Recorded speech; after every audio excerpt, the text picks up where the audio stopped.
This is the 20th century photographer Dorothea Lange in 1920.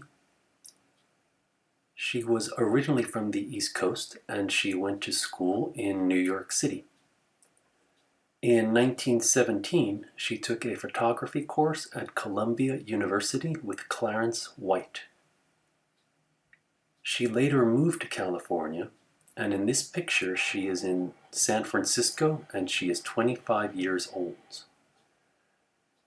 Her first husband, Maynard Dixon, was an established painter, and he was influential in helping to introduce Lange to the world of the arts, which she then decided to pursue through her own career in photography.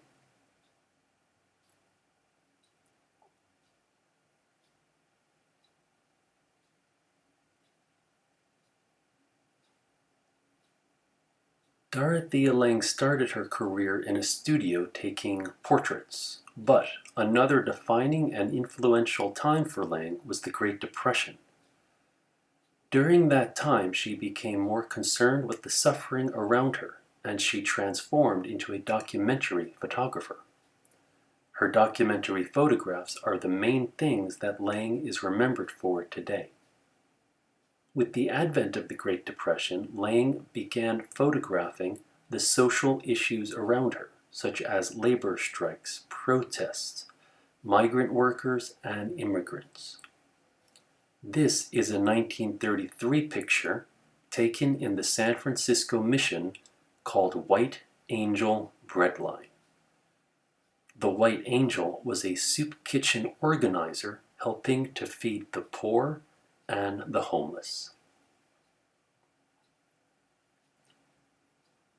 This is one of Lange's most famous pictures. It is called Migrant Mother. It was taken in 1936. The mother is Florence Owens Thompson.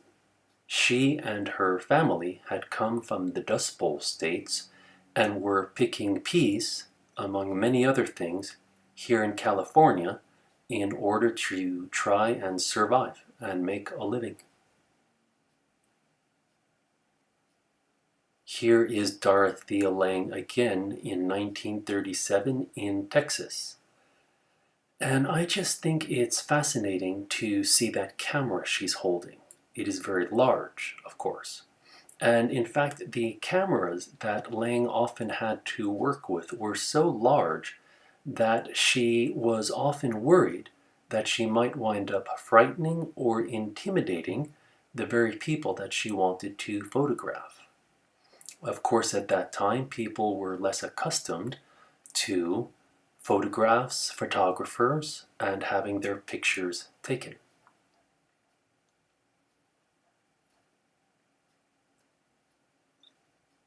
During World War II, Dorothea Lange photographed the internment of Japanese citizens in America.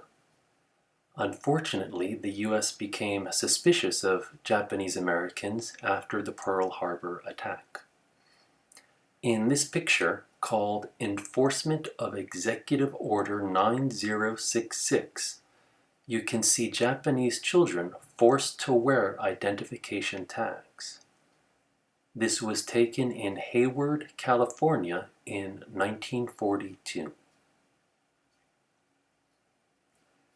Here is another one from that same era, another one of Lange's well-known pictures. It is called One Nation Indivisible. It was taken in San Francisco in 1942.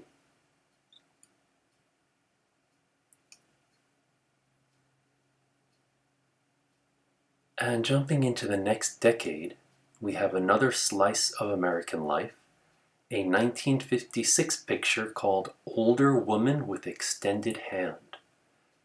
This is from a series called Death of a Valley, which chronicles the impact of the Monticello Dam. That dam is located in Napa, California, and Dorothea Lange tried to capture its effect on its nearby community.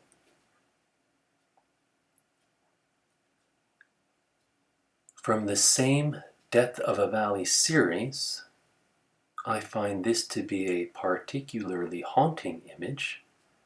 and it is called Family Portrait.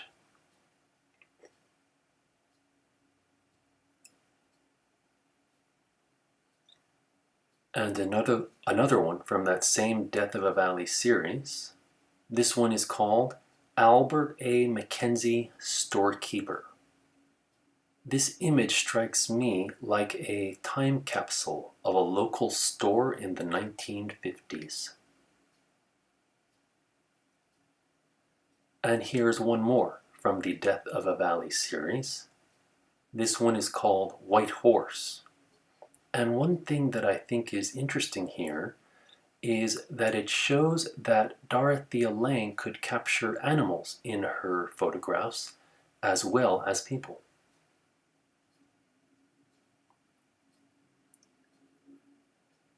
Despite poor health during the early 1960s, Lange was able to travel internationally at that time. This is a 1963 image from Egypt. It is called Woman and Child, Nile Village. And I think it's clear that even in other countries, Dorothea Lange could capture the spirit of the local people quite well.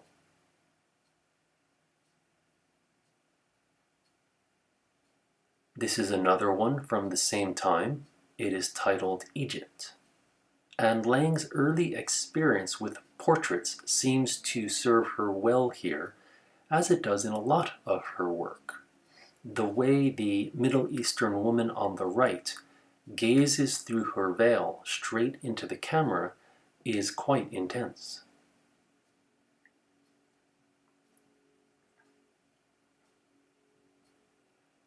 And here is Dorothea Lange again in 1964 in her office in Berkeley, California. During this time, Lange was working on her one-woman show for the New York City Museum of Modern Art, and that was, of course, a very prestigious venue. Unfortunately, she died just before that show opened to great acclaim in the mid-1960s. So that is a brief look at the life and work of a great 20th century American photographer. I find her work fascinating in the way it captures the human side of history and uses art to preserve the average or overlooked citizens.